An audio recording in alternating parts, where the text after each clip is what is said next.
انبیاء کو بھی اجلانی ہے مگر ایسی کے فقط عانی ہے۔ الحمدللہ رب العالمین والصلاة والسلام على سید المرسلین اما بعد فاعوذ باللہ من الشیطان الرجیم بسم اللہ الرحمن الرحیم الصلاة والسلام علیک یا رسول اللہ وعلى آلک واصحابک یا حبیب اللہ الصلاة والسلام علیک یا نبی اللہ وعلی آلک واصحابک یا نور اللہ۔ مدنی چینل کے ناظرین، الحمدللہ عز و جل ایک بار پھر مدنی چینل کے سلسلے انبیاء کرام کے واقعات کے ساتھ حاضر ہیں۔ اچھی اچھی نیتوں کے ساتھ آپ بھی ہمارے سلسلے میں شامل رہیں۔ القول البدیع اور ترغیب و ترہیب میں ایک حدیث پاک ہے، عن ابی کاہل رضی اللہ تعالی عنہ قال قال رسول اللہ صلی اللہ تعالی علیہ وسلم یا ابا کاہل من صلی علی کل یوم 3 مرات وکل لیلۃ 3 مرات حبا لی وشوقا الی کان حقا علی اللہ ان یغفر له ذنوبہ تلک اللیلۃ وذلک اليوم۔ حضرت ابو کاہل رضی اللہ تعالی عنہ سے مروی ہے کہ رسول اللہ صلی اللہ تعالی علیہ وآلہ وسلم نے فرمایا کہ ابو کاہل، جو شخص مجھ پر ہر دن اور ہر رات کو 3 مرتبہ میری محبت اور میری طرف شوق کی وجہ سے درود پاک پڑھے تو اللہ تعالیٰ پر حق ہے کہ اس کے اس دن اور رات کے گناہ بخش دے۔ صلو علی الحبیب صلی اللہ تعالی علی محمد وعلی آلہ وصحبہ وبارک وسلم۔ میٹھے میٹھے اسلامی بھائیوں اور مدنی چینل کے ناظرین، انبیاء کرام کے واقعات میں ہمارے پیارے پیارے آقا امام الانبیاء سید الانبیاء صلی اللہ تعالی علیہ وآلہ وسلم کی حیات طیبہ کے کچھ واقعات کو ہم یہاں بیان کرنے کی اب سعادت حاصل کر رہے ہیں۔ تو ہمارے آقا مدینے والے مصطفیٰ صلی اللہ تعالی علیہ وآلہ وسلم ان کی ہجرت کا ہم نے تذکرہ یہاں پر کرنے کی سعادت حاصل کی، لیکن نبی پاک صلی اللہ تعالی علیہ وآلہ وسلم کی ہجرت کے ساتھ جو خصوصی واقعات پیش آئے ان میں سب سے اہم وہ قباء میں مسجد کی تعمیر تھی۔ اب دیکھیں نبی پاک صلی اللہ تعالی علیہ وآلہ وسلم کو مسجد سے کیسی محبت ہے۔ اب قباء میں آپ نے کچھ دن قیام فرمایا۔ اب یہ جو ہے وہ مدینہ المنورہ کے باہر ایک بستی ہے چھوٹی سی۔ اچھا، حضرت کلثوم بن حدم کی ایک زمین تھی، اس کو پسند فرمایا۔ خاندان عمر بن عوف کی کھجوریں سکھائی جاتی تھی، تو اس جگہ نبی پاک صلی اللہ تعالی علیہ وآلہ وسلم نے اپنے مبارک ہاتھوں سے مسجد کی بنیاد ڈالی، اور اسی مسجد کو مسجد قباء کہا جاتا ہے، اور جس کی شان میں قرآن پاک میں اللہ تبارک و تعالی ارشاد فرماتا ہے لَمَسْجِدٌ أُسِّسَ عَلَى التَّقْوَى مِنْ أَوَّلِ يَوْمٍ أَحَقُّ أَن تَقُومَ فِيهِ رِجَالٌ يُحِبُّونَ أَن يَتَطَهَّرُوا وَاللَّهُ يُحِبُّ الْمُطَّهِّرِينَ۔ یقیناً وہ مسجد جس کی بنیاد پہلے ہی دن سے پرہیزگاری پر رکھی ہوئی ہے، وہ اس بات کی زیادہ حقدار ہے کہ آپ اس میں کھڑے ہوں۔ اس مسجد میں ایسے لوگ ہیں جن کو پاکی بہت پسند ہے، اور اللہ تعالیٰ پاک رہنے والوں سے محبت فرماتا ہے۔ آپ کے جانثار صحابہ میں سے کوئی عرض کرتا یا رسول اللہ صلی اللہ علیہ وسلم، آپ پر ہمارے ماں باپ قربان ہو جائیں، آپ چھوڑ دیجئے، ہم اٹھائیں گے، تو سرکار صلی اللہ تعالی علیہ وآلہ وسلم ان کی دلجوئی کے لیے چھوڑ دیتے، مگر پھر اسی وزن کا دوسرا پتھر اٹھا لاتے اور خود ہی اس کو لا کر عمارت میں لگاتے، اور تعمیری کام میں جوش و ولولہ پیدا کرنے کے لیے صحابہ کرام کے ساتھ آواز ملا کر حضور علیہ السلام حضرت عبداللہ بن رواحہ کے یہ اشعار پڑھتے جاتے تھے کہ افلح من يعالج المسجد ويقرأ القرآن قائما وقاعدا ولا یبیت اللیل عنہ راقدا. یہ حضرت عبداللہ بن رواحہ کی مشہور جو ہے وہ کلام تھا. حضرت عبداللہ بن رواحہ کے یہ اشعار حضور علیہ الصلوۃ والسلام اور صحابہ مل کر پڑھ رہے تھے. اس کا مفہوم یہ کہ وہ کامیاب ہے جو مسجد تعمیر کرتا ہے اور اٹھتے بیٹھتے قرآن پڑھتا ہے اور سوتے ہوئے رات نہیں گزارتا. میرے میٹھے میٹھے اسلامی بھائیوں اور مدنی چینل کے ناظرین، جب یہ پاک صاحب الاولاق صلی اللہ تعالی علیہ وآلہ وسلم نے قباء میں بھی مسجد کی تعمیر فرمائی، پھر پیارے آقا صلی اللہ تعالی علیہ وآلہ وسلم 14 یا 20 روز قباء میں قیام فرما کر جمعہ کے دن قباء سے شہر مدینہ کی طرف روانہ ہوئے. راستے میں قبیلہ بنی سالم کی مسجد میں پہلا جمعہ آپ صلی اللہ تعالی علیہ وآلہ وسلم نے پڑھا. یہی وہ مسجد ہے جو آج تک مسجد الجمعہ کے نام سے مشہور ہے. قباء میں ٹھہرے، مسجد کی تعمیر. مسجد جمعہ آج تعمیر ہے جہاں پر وہاں پہلا جمعہ ادا فرمایا. مدینہ پاک میں تشریف لائے، وہاں مسجد نبوی کی تعمیر، آگے اس کا تذکرہ آ رہا ہے. یا میرے مدنی چینل کے ناظرین، مسجدوں کی تعمیر کرنے والے کتنے خوش نصیب ہیں. مسجد قباء کی تعمیر کے وقت صحابہ اور پیارے آقا صلی اللہ تعالی علیہ وسلم جو اشعار پڑھ رہے تھے، اس میں پہلا مصرع کیا تھا؟ افلح من یعالج المسجد. کامیاب وہ ہے جو مسجد تعمیر کرتا ہے. مسجد بنانے والے، مسجد بنوانے والے، اس کے لیے مدنی عطیات دینے والے، اس کے لیے خدمت کرنے والے کتنے خوش نصیب لوگ ہیں. بلکہ روایات میں ہے کہ جو اللہ کی رضا کے لیے مسجد بناتا ہے، اللہ تعالیٰ اس کے لیے جنت میں گھر بنا دیتا ہے. تو ہمارے پیارے نبی صلی اللہ تعالی علیہ وآلہ وسلم نے ہجرت کے بعد جب مسجد قباء میں جو ہے وہ قیام کیا، وہاں مسجد کی تعمیر کی. اور مسجدیں بنانے والے اتنے خوش نصیب ہیں کہ ان کے لیے یہاں تک بشارت ہے کہ جو کتاب پرندے کے برابر، یعنی کتاب پرندے کا گھونسلہ ہے، اس کے برابر چھوٹا سا گھر ہوتا ہے اس کا، وہ اتنی سی مسجد بھی اللہ کی رضا کے لیے بنا دے، اللہ اس کے لیے بھی جنت میں گھر بنا دیتا ہے. اور مسجد کی تعمیر ایک ایسا کام ہے کہ جتنے لوگ اس میں شامل ہوتے ہیں تو سب کو اللہ تعالیٰ اجر عطا کرتا ہے، سب کے لیے جنت میں گھر بنائے جانے کی بشارت ہے. تو دعوت اسلامی کے مدنی ماحول میں الحمدللہ عز و جل مجلس خدام المساجد کا قیام عمل میں لایا گیا، جس کا کام ہی مساجد بنانا، مسجدوں کو آباد کرنا. کیونکہ دعوت اسلامی آپ جانتے ہیں کہ امیر علیہ سنت کئی بار ہمیں یہ بات فرماتے رہتے ہیں کہ دعوت اسلامی مسجد بھرو تحریک ہے. مسجدیں بنانا، مسجدوں کو آباد کرنا خوش نصیب لوگوں کا کام ہے. پھر وَيَقْرَأُ الْقُرْآنَ قَائِمًا وَقَاعِدًا، جو اٹھتے بیٹھتے قرآن پڑھتا رہتا ہے. روایات میں پیارے آقا صلی اللہ تعالی علیہ وآلہ وسلم نے فرمایا خیرکم من تعلم القرآن وعلمہ، تم میں بہتر وہ ہے جو قرآن پڑھے اور دوسروں کو پڑھائے. قرآن سیکھنے سکھانے والوں کی تعریف فرمائی. یہ فرمایا گیا کہ دلوں کو بھی زنگ لگ جاتا ہے جیسے لوہے کو زنگ لگ جاتا ہے. تو دلوں کے زنگ کو دور کرنے کے لیے فرمایا کہ کثرت سے موت کو یاد کرتے رہا کرو اور کثرت سے تلاوت قرآن کرتے رہا کرو. ہر حرف کے بدلے 10 نیکیاں ملتی ہیں. قرآن پاک پڑھنے پڑھانے کا کام کریں. پھر فرمایا ولا یبیت اللیل عنہ راقدا، کامیاب کون جو مسجد بناتا ہے، جو اٹھتے بیٹھتے قرآن پڑھتا ہے اور رات پوری سوتے گزار نہیں دیتا.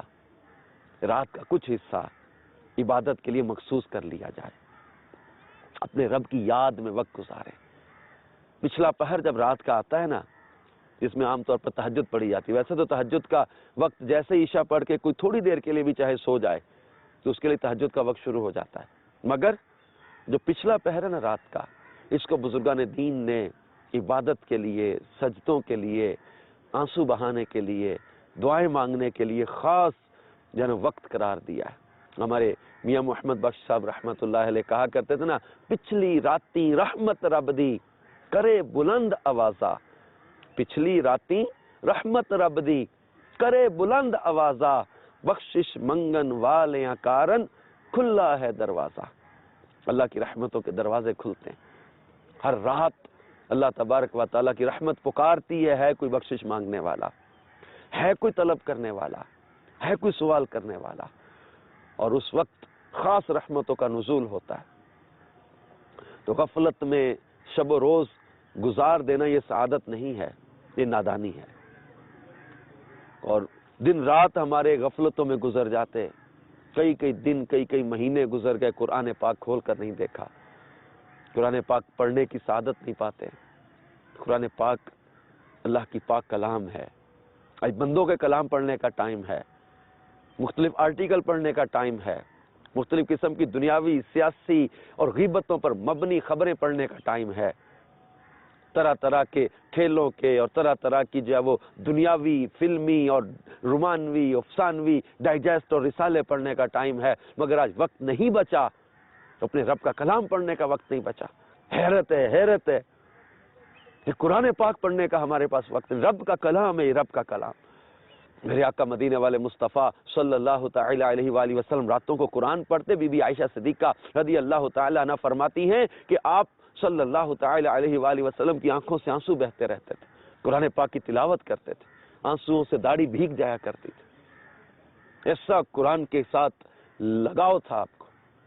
اور آج ہم قرآن پاک پڑھنے کا وقت نہیں، سوشل میڈیا کے لیے وقت ہے، طرح طرح کے فضول کاموں کے لیے وقت ہے، لیکن وقت نہیں بچا تو قرآن پڑھنے کے لیے وقت نہیں بچا۔ دعوت اسلامی کے مدنی ماحول میں مدرسۃ المدینہ برائے بالغان کا اہتمام کیا جاتا ہے، درست مخارج سے قرآن پڑھنا، پڑھانا، سیکھنا، سکھانا، یہ عمل ہے اس میں۔ آپ آئیں، مدرسۃ المدینہ میں داخلہ لیں، آن لائن مدرسۃ المدینہ قائم ہے۔ قرآن کی خدمت کے لیے دعوت اسلامی کیا نہیں کر رہی؟ اب دعوت اسلامی کا ساتھ دیجیے۔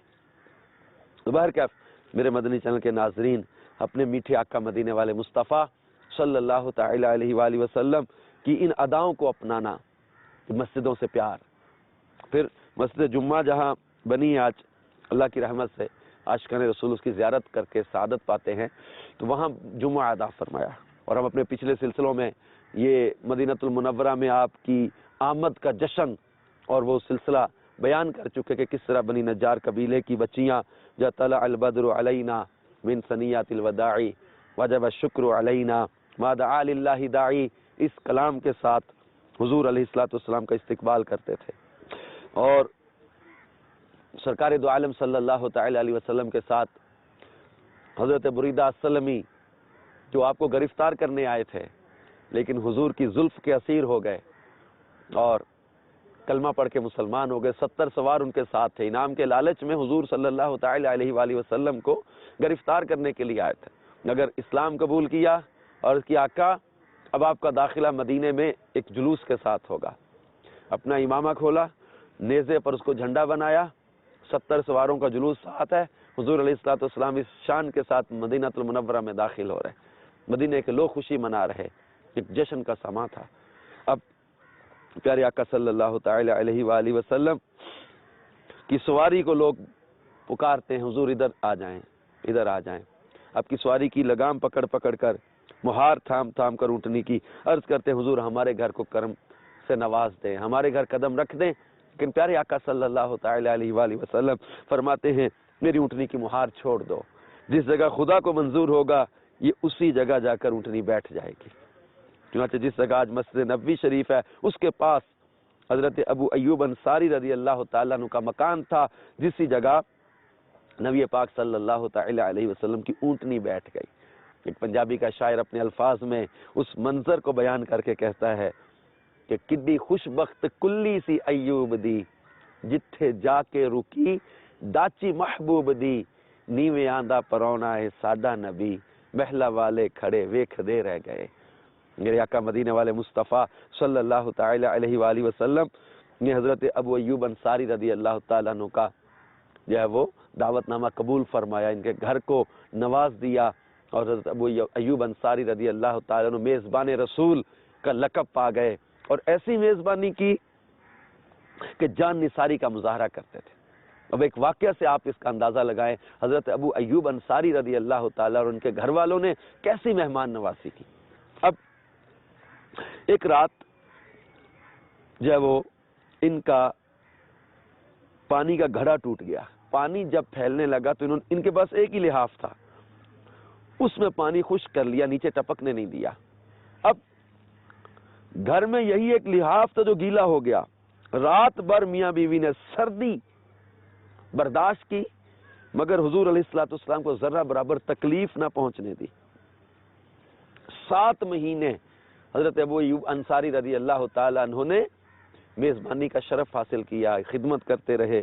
پھر سرکار مدینہ صلی اللہ تعالیٰ علیہ وآلہ وسلم کی ازواج مطہرات کے جب مسجد نبوی کے قریب حجرے بن گئے تو آپ ادھر قیام پذیر ہو گئے. اب پیارے آقا مدینے والے مصطفیٰ صلی اللہ تعالیٰ علیہ وآلہ وسلم نے مدینہ المنورہ میں آ کر جو سب سے اہم کام مسجد نبوی کی تعمیر. اب مدینہ پاک میں کوئی ایسی جگہ نہیں تھی جہاں مسلمان با جماعت نماز پڑھ سکیں، اس لیے مسجد کی تعمیر نہایت ضروری تھی. حضور علیہ الصلوۃ والسلام کی قیامگاہ کے قریبی بنو نجار کا ایک باغ تھا.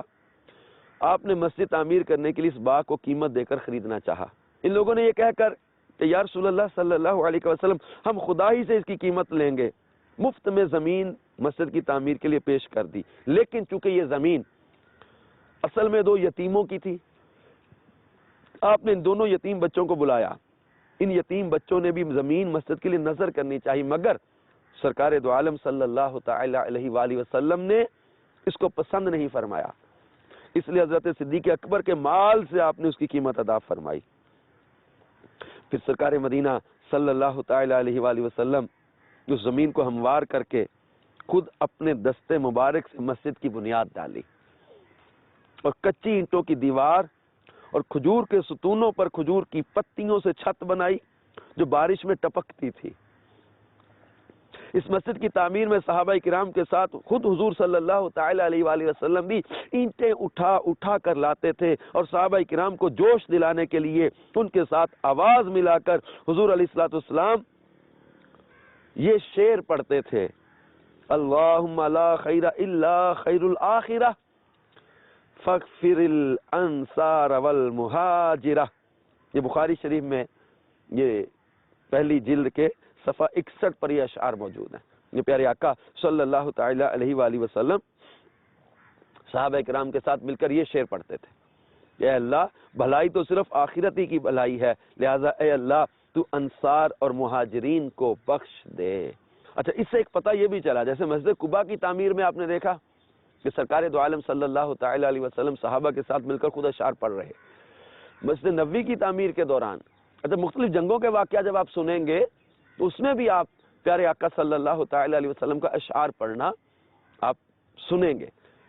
حنین کی جنگ میں تو خاص طور پر اشعار کا ذکر ہے. تو یہ اس سے پتہ چلا کہ اچھے اشعار پڑھنا یا سننا یہ نبی پاک صلی اللہ تعالی علیہ وآلہ وسلم کے پیارے عمل سے ظاہر ہو رہا ہے. صحابہ کرام اشعار پڑھتے تھے اور حضور علیہ الصلوۃ والسلام کی نعتیں پڑھتے تھے، قصیدہ جس کو کہتے ہیں نا عربی میں. تو اب قصائد پڑھتے تھے، قصیدے پڑھتے تھے. صحابہ کے قصیدے موجود ہیں حدیث کی کتابوں میں. حضرت عبداللہ بن رواحہ کے قصیدے موجود ہیں، حضرت حسان بن ثابت کے قصیدے موجود ہیں، حضرت عبداللہ ابن عباس کے قصیدے موجود ہیں، حضرت عباس کا قصیدہ موجود ہے، حضرت کعب کا قصیدہ موجود ہے. صحابہ کرام کے قصیدے حدیث کی کتابوں میں موجود ہیں کہ جو سرکار مدینہ صلی اللہ تعالی علیہ وآلہ وسلم کی تعریف اور آپ کے اوصاف و کمالات کا تذکرہ جن میں کیا کرتے تھے. تو اچھے اشعار پڑھنا حمد پر مشتمل ہوں، نعت پر مشتمل ہوں، منقبت پر مشتمل ہوں، یا جائز اشعار جو اچھے جو ہے اخلاقیات کے لیے، جو واضح و نصیحت پر مبنی ہوں، جو وہ اخلاقیات کو سنوارنے والی باتیں ہوں، جس میں وہ جس میں ایمان کی تازگی، جوش ایمانی پیدا ہوتا ہو، اچھے اشعار پڑھنا یا سننا یہ جائز.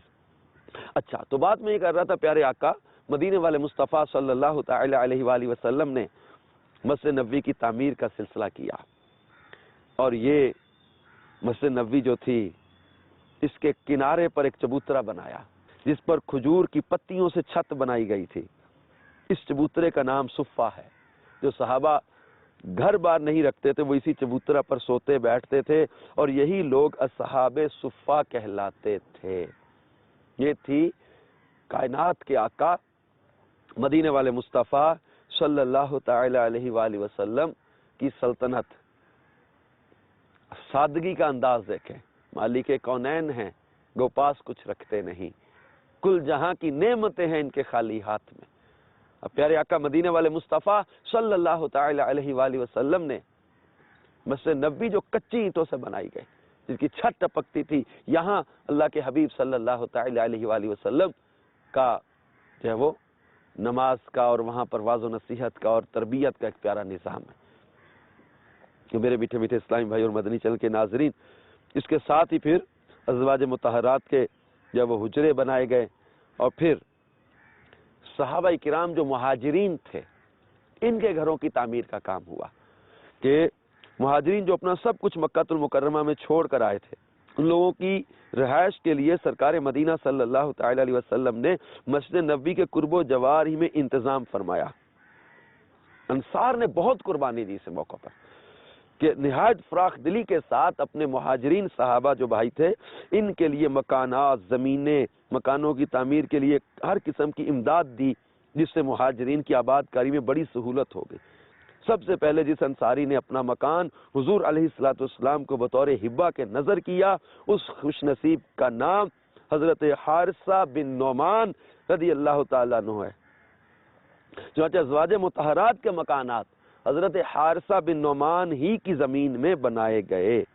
میٹھے میٹھے اسلامی بھائی اور مدنی چینل کے ناظرین، اپنے مسلمان بھائیوں کی مدد کرنا، ان کی خیر خواہی کرنا، مشکل وقت میں ان کا ساتھ دینا، ان کی پریشانی میں ان کو جو ہے وہ سپورٹ کرنا، ساتھ دینا، یہ سعادت مندی ہے۔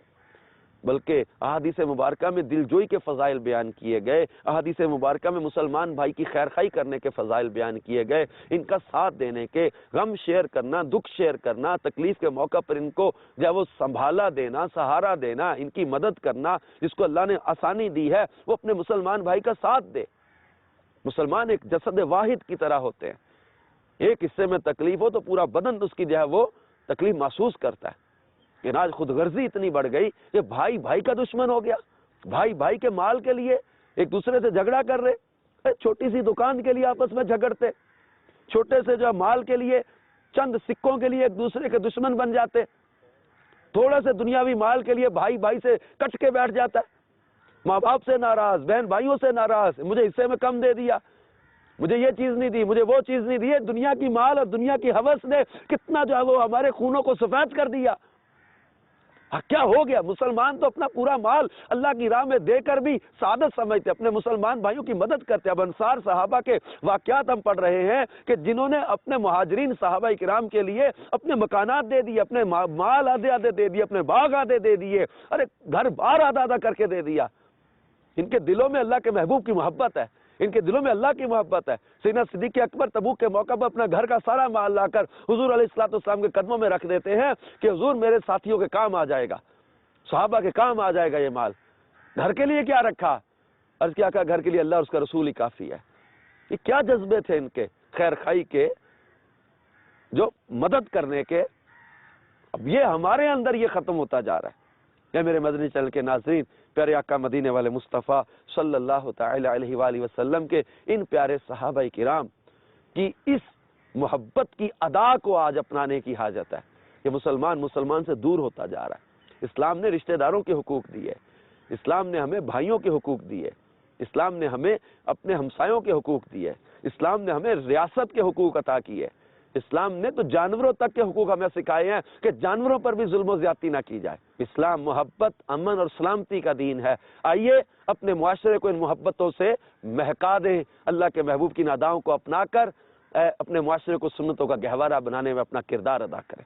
اللہ تعالیٰ سے دعا ہے کہ اللہ تعالیٰ ہمیں دعوت اسلامی کے مدنی ماحول میں استقامت و اخلاص عطا فرمائے، اور اس مدنی ماحول کی برکت سے ہمارے اندر خیر خواہی کا جذبہ پیدا ہو۔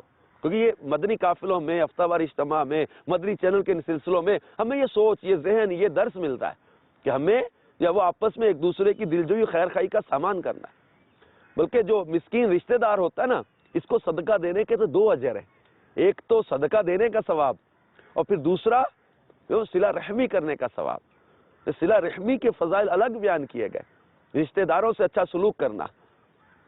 تو یہ کہ دنیا کے مال کے لیے اپنے مطلب رشتہ کاٹ دینا، یہ کہاں کی دانش مندی ہے؟ رشتہ کاٹنا تو ویسے ہی حرام ہے بلا عذر شرعی۔ اب ہم نے خود سے ہی اپنی جو کرائٹیریاز بنا رکھے ہیں کہ میرے ساتھ فلاں زیادتی کی اس نے، لہٰذا میں نے اس کو توڑ دیا، چھوڑ دیا، رشتہ ختم کر دیا، اس سے مرن جیرن ہمارا ختم ہو گیا، ملنا جلنا ختم ہو گیا، سلام دعا ختم ہو گئی۔ کس دنیا کے لیے؟